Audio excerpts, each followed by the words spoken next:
निशंक होई रे मना. अर्थ काय? तुम्ही जे काय आयुष्यात करताय, तुम्हाला जे गोल अचीव करायचंय, अभ्यास असो, करिअर असो, घरात काही करायचंय, छोटा गोल असो, वेट लॉस असो, हेल्थ असो, फायनान्शियल असो, काहीही असो, निशंक होई रे मना, निर्भय होई रे मना. भीती बाळगू नका.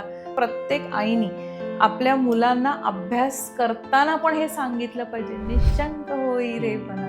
अफर्मेशन्सने पण आपण हे कमी करू शकतो का? तुमचे खूप बिझी लाईफ आहे, तुमचं स्ट्रेस खूप आहे आणि जर तुम्हाला वेट लॉस करायचंच आहे तर सर्वात पहिलं डाएट आणि एक्सरसाइजच्या पण आधी तुमच्या इमोशनल आणि मेंटल हेल्थवर काम केलं पाहिजे. ते वहीमध्ये कुठेतरी लिहा, मी आज तेलकट खाल्लं नाही, मी बाहेरचं खाल्लं नाही, मी स्वीट खाल्लं नाही, I am feeling so good about myself. काहींचा विश्वास आहे, काहींचा नाही, पण अध्यात्म इज सायन्स.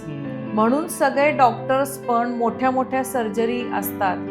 मग मोठ्या मोठ्या हॉस्पिटल्समध्ये देऊळ का बांधले, देवाची मूर्ती का ठेवलेली असते.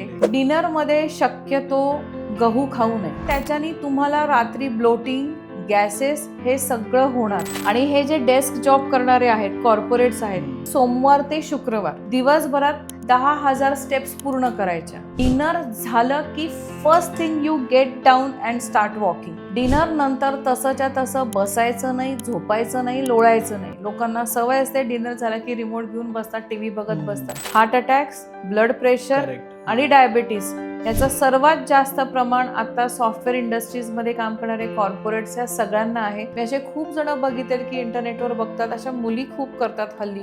0 फिगर पाहिजे, बारीक कंबर पाहिजे, असा प्रकारचे ड्रेस घालायचे, मग 1000 कॅलरीजच खायच्या, मग नुसतं सॅलडच खायचं, रात्री सॅलड तेवढंच खायचं आणि मग कुठेतरी त्या चक्कर येऊन पडतात.